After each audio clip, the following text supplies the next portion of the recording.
Thank you, Mr. President. I want to echo some of the sentiments of the Minority Education Chair on this bill, maybe amplify a few more points that I think are important.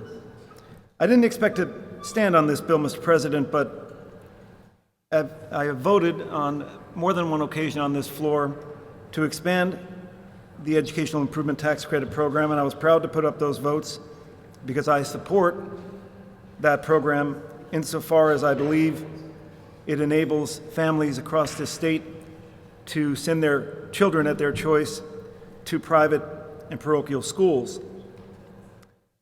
These schools are an important fabric of our community, and these students who attend them, faith-based and otherwise private schools, are better for their experience and end up becoming productive members of our society.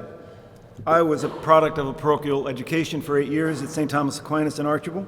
I think that who I am today is traceable to that experience. But I had to rise on this bill because of the sheer scale of it, as already has been mentioned by Senator Dinniman. I would ask you to keep in mind, I represent Lackawanna County, portions of Luzerne and Monroe in northeastern Pennsylvania. My largest school district, city of Scranton, 10,000 students. 10,000 students.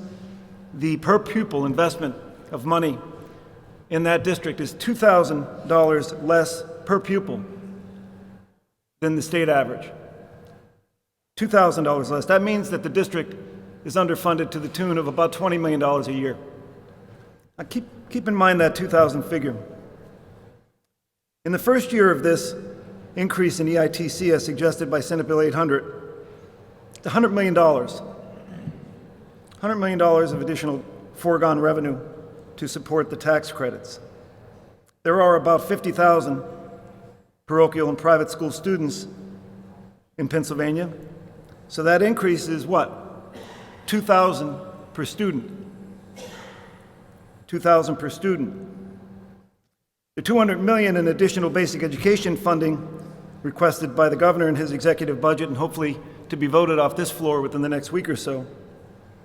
That $200 million, if you take it on a per student basis, 1.7 million public school students, $118. $118 per student.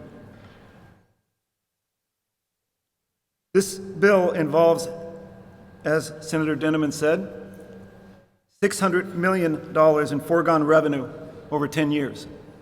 $600 million. I remember when we were doing a pension debate here a couple of years ago, I put up an amendment to require the Commonwealth to meet its actuarial required contribution to our two pension systems. That amendment was not agreed to because members believed that we should not constrain future General Assemblies in terms of the decisions we have to make about the size of state government or the allocation of scarce resources within that decision of our budget. In the Finance Committee recently, we brought up a bill that would try to restrain spending, basically trying to articulate a statute that would keep us from spending money. This particular bill would lock in $600 million in foregone revenue over 10 years. It would be fixed. Nothing we can do about it unless we change the law. But we would be dictating to future General Assemblies that obligation.